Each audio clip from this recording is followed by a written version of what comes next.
Y'all, I paid $800 for this camera and I'm not sure if I will buy it again, and I'm getting ready to tell you why. Hi everybody, welcome back to my channel. I'm Simone and you're sipping with Simone.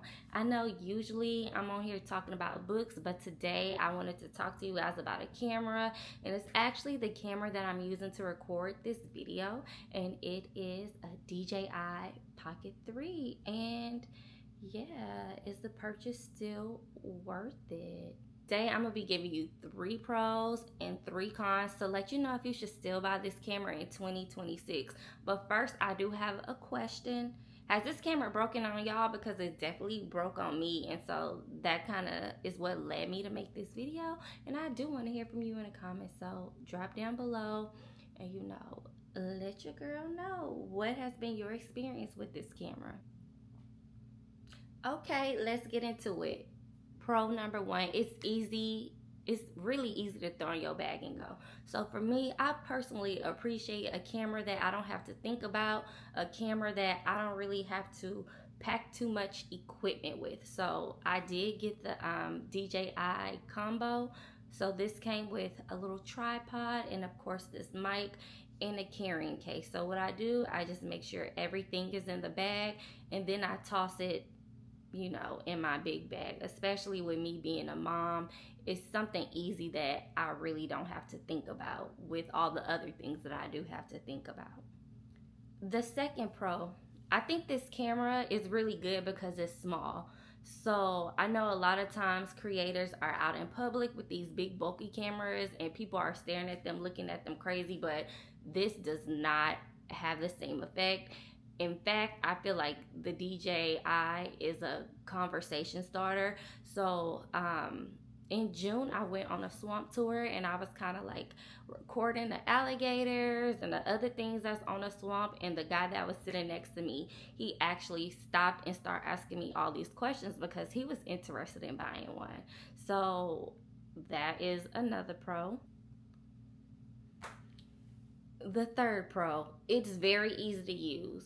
So if you're somebody who's a beginner recorder or whatever, you just want to put in, I don't want to say low effort, but you don't want to do all the work, this camera is perfect because all you have to do is set it up, flip the screen either horizontal or vertical, and it will just record you. And something else that I think is really cool about this camera is that you can have the gimbal set up to just track your movements for smoother flow in your videos, because nobody likes shaky videos. So I think that's something else that's really good about this camera. Next, we're about to get into my cons. Before we get into my cons, make sure you like and subscribe to the video and leave a comment. Let me know your thoughts.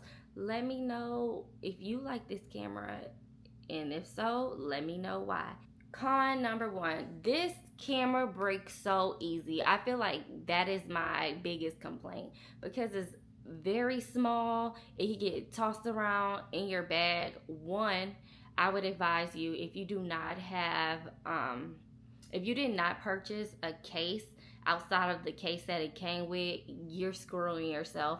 You need to go buy a new case because the one that it comes with is really not efficient. And for me, I feel like it can actually pop out of the case when it's in your bag, which means your lens can get scratched. So I purchased this camera, I want to say at the end of 2024, and earlier in July I went to Chicago. So mind you, the warranty is a year. So at this point, my camera is out of warranty, but I haven't had any problems with it. So I was like, yeah, I don't care, blah, blah, blah. I went to Chicago in July. I took it out to kind of like video and film some footage. And yeah, my screen wouldn't flip. And, I went on YouTube, well, not YouTube, but TikTok to see, has this happened to other people? Like, what is going on? And I found out that this was a common issue. So I sent it in back to the shop, and they told me that I had to pay $116 and some change to get it fixed, even though it wasn't my fault. I don't like that, because to me that's poor customer service, especially if you know that this is something that happens to everybody. You need to just send that person a new camera for free. And on top of that, they don't even have a number that you call. You have to submit a form. I personally don't like businesses where I can't call somebody up, because I'm old fashioned. I need to get you on the phone so you can hear what I gotta say.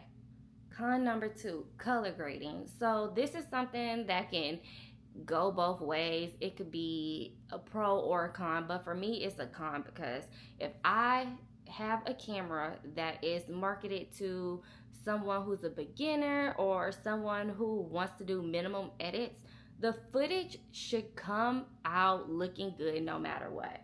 So, like I said, I am recording this video on my DJI Osmo Pocket 3, but I also have a Sony camera, and you can tell the difference. Like, the image quality is way different. And also, I personally don't color grade because I don't want to. It takes more time. I personally don't want to do that. But for other vlogs, I can see where they actually needed it, because it elevated the mood and the scene of their videos. For talking head videos, I'm not doing that. Like, it's fine. And my last con, I kind of already mentioned this with my first con, but this camera is just too sensitive. I've already told y'all I had to buy a new case. I don't like things that are really that sensitive. I think that, for the price that I paid for this camera, it should at least come with some type of, I don't know, gadget to protect the lens. Hell, like I said, give us a better case, I don't know. I know that there is a new DJI 4 out, but I have not looked into it, so I cannot tell you anything about it. I don't even know if it's in the US, honestly. But I think for the price that we pay for these cameras, we need to have better accessories to, not have to send in our camera and pay for it to get fixed. Would I buy this camera again? Honestly, I don't think I would. Customer service is really big to me, and the fact that I had to pay $116 and some change to fix my screen when it wasn't my fault, and this is a known issue, is crazy. I'll also add back in the fact that they need a customer service that we could talk to somebody. I don't like that either. So no, I would not pay that much for this camera in 2026. And honestly too, now we have different options out. So there's a camera called the Insta360 Luna, and I've seen the footage compared side by side, and honestly, I think I would just go for that, especially for someone who just records their day-to-day life and not doing anything like special with it, because like I said, I don't like to color or edit. I hope this video was helpful to anyone who is trying to figure out if they should buy the DJI Pocket Osmo Pocket 3 in the year 2026. Drop down in the comments. Let me know your thoughts. Let's talk, and I'll see you in the next video.